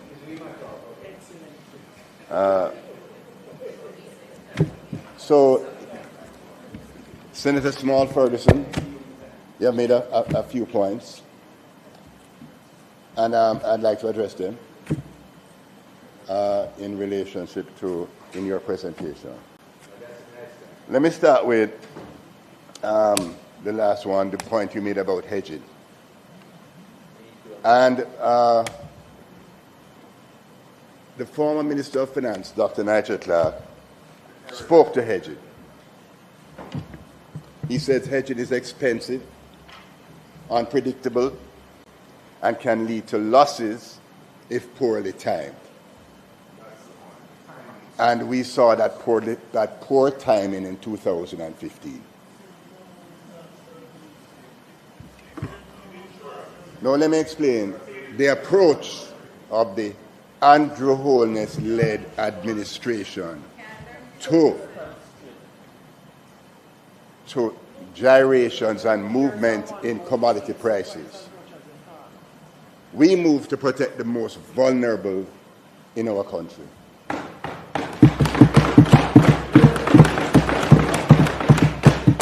In 2022, in response to rising energy prices,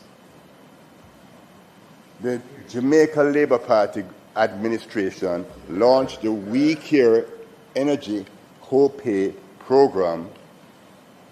The GOJ implemented a direct pass-through to the JPS where the government of Jamaica paid 20% of the electricity bill for households consuming 200 kilowatt hours or less per month, benefiting over 457,000 people for a period of April to July 2027.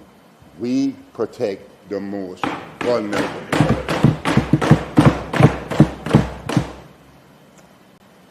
In relationship to fiscal responsibility and overall debt management, I will speak to this in the presentation a little more, But I just want to note that the debt to GDP ratio will rise to 68% this year and will trend down to 60% in 2029, 2030. We remain committed to fiscal responsibility and managing our debt dynamics. Thirdly, in relationship to NHT, the NHT will be spending 53.7 capital expenditure this year, which is almost 50% of the total public body spending, not central government, public body spending of over $100 billion. $53.7 billion on housing solutions. This year, starting construction over 10,000 units. And last year that there was significant delivery of units. We can't get into the numbers, but I'm telling you, this 53.7 that's earmarked and in the budget for units. Yeah, man, I have it right here, right here. We will get back to that. We'll get back to that, sir. But thank you. Now, we talk about asset tax. And there was a big hullabaloo last time we spoke about this. We came here to debate the movement in the filing declaration date for corporate income tax. I came here prepared to deal with that, and you accused me of deflecting. When it was you guys, you on that side that deflected and were speaking about the asset tax as a policy. No, there is alignment across the financial sector, economists, on either side of the aisle of it being a distortionary tax. And the Honorable Nigel Clark and everyone has spoken to that. But we must make tough fiscal choices. And this government of Jamaica, the Andrew Holness-led administration, will make tough fiscal choices. But I note that in the Minister of Finance, in the spokesperson and Minister of Finance, and opposition leader made no recommendation about removing the asset tax in their presentation. So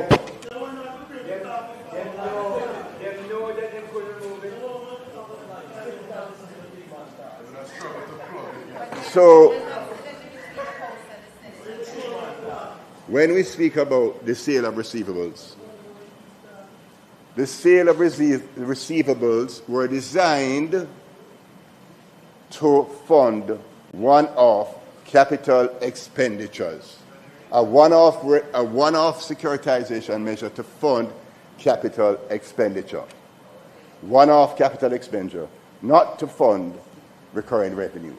Thank you. Okay, that is a strategy to move and get things done.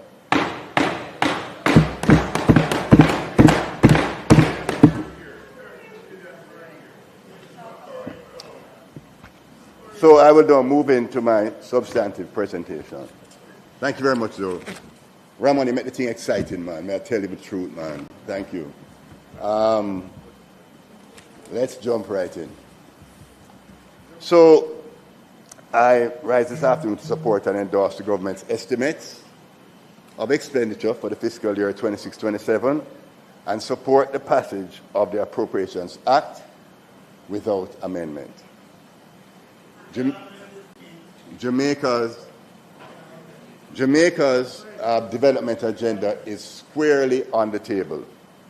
Jamaica's macro-fiscal position has significantly changed in the aftermath of Hurricane Melissa. Prior to its passage, Jamaica managed to record fiscal surpluses in 7 of the 8 prior fiscal years up to the end of the fiscal year 2024-25. While the exception being COVID in 2020-2021, and we were on track to achieve a 60% debt to GDP ratio ahead of the forecasted timeline. Since Melissa, however, the trajectory of public finances has been altered materially. As a result, the government is pursuing an aggressive development and growth agenda over the next 3 years and beyond to return our economy to pre-Melissa GDP levels by financial year 28-29, and to reduce fiscal deficits over this period while looking to sustain growth over the average 1% growth levels we have experienced for far too long.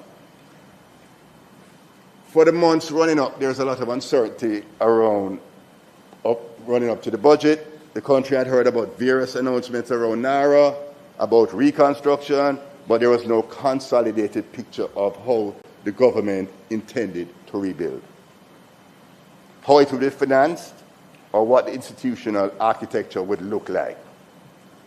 So I heard our finance minister courageously deliver the revenue measures for the first time in a budget opening presentation. And I waited with bated breath for a Prime Minister presentation, and he delivered what Jamaica required: an ambitious, coherent, multidimensional plan that brings together infrastructure, institutions, and financing in a single integrated framework. Dealing with NARA, infrastructure, roads, and regional investment strategies, ecosystems. Central to this vision are 4 guiding principles that will shape how Jamaica rebuilds. Principles that are simple to understand but profound in their implications.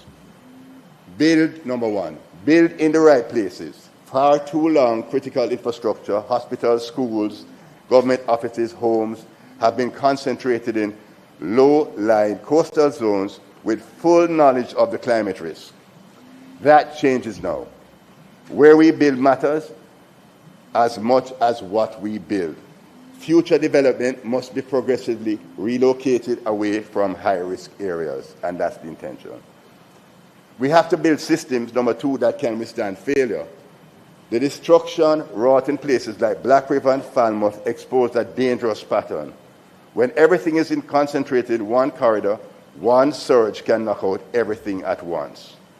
Going forward, our power grids, water systems, roads, and communication networks must be designed with backup capacity and distributed architecture, so that when one part fails, the rest keeps functioning.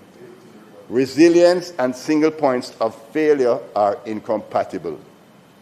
Now let me deal with a significant area that is going to drive sustainable growth for Jamaica. Building regional sub-economies, not just projects. This is an imperative that will drive the sustainable growth. Roads, hospitals, schools, housing, energy, these cannot continue to be planned and delivered in isolation from each other. The vision is integrated regional development, where infrastructure investments are connected and sequenced to create self-containing economic clusters across the island. The goal is not simply to repair what was damaged, but to use reconstruction as a catalyst to build genuine regional sub-economies, each with its own productive identity, employment base, and capacity to generate growth. That's number 2. We're building, number 4, a broader economic base. Physical resilience alone is not enough. A truly resilient nation must also be economically adaptable, with a productive base that spans agro-industry, logistics, manufacturing, digital service, and emerging sectors. Food and energy security must be treated as strategic national priorities, not afterthoughts. We will experience shocks, but when they arrive, Jamaica must have the economic depth to absorb it and keep moving. These 4 principles, build in the right places, build systems that can withstand failure, build regional sub-economies, and build a broader economic base, are not abstract ideals. They are already being applied in the rebuilding of Black River and Falmouth, and they will guide every investment decision under NARA going forward.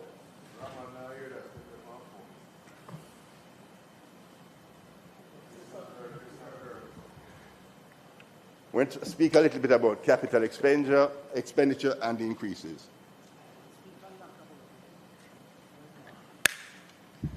Central government capital expenditure is projected to increase in the medium term in response to the crisis and will average just about 90 billion each year for the next 4 years, central government.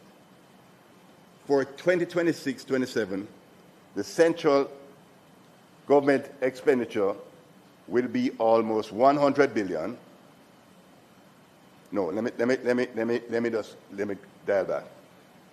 Central government capital expenditure is predicting to increase in the medium term response to the crisis and will average $90 billion over the next 4 years. For this year, the central government expenditure will be almost 100 billion, which is almost double the amount spent in the previous fiscal year. Public bodies' capital expenditure, including AHD, will also increase by 25 billion this year to 105 billion. So for the upcoming fiscal year, the total capital expenditure budget between central government and public bodies will be over $200 billion and will sustain levels within the range of 160 to 180 billion through financial year 29-30, which is 40% to 50% greater than previous year averages. This is significantly greater. The number is $59 billion This is significantly greater than allocations during previous years, and we will need to overcome capacity and procurement challenges in order to execute on this expanded capital expenditure portfolio of projects. Growth is projected to range from 1 to 3% over the medium term, as outlined in the GOJ fiscal policy paper, so capital spending will be crucial to meet forecasted growth rates at the sustained growth levels above the historical 1 to 2% average. Maintaining these growth levels will ensure increased economic activity, tax revenues, and thereby improving the fiscal situation and moving Jamaica back to a balanced budget and materially lower fiscal deficit over time. So how we deal with the challenges and the delays and the bureaucracy. Timely execution of projects has been our main challenge. NARA and Fast Jamaica are meant to address this. The PM was right to acknowledge candidly that Jamaica has never lacked vision of projects. What has consistently failed us is speed of execution. The root causes are well known: fragmented approvals, cumbersome procurement, bureaucratic layering. NARA directly addressed this for public infrastructure with special powers to accelerate approvals and project delivery. Equally important is Fast Jamaica, which established a structured fast-track pathway for transformational private investments of US $150 million or more.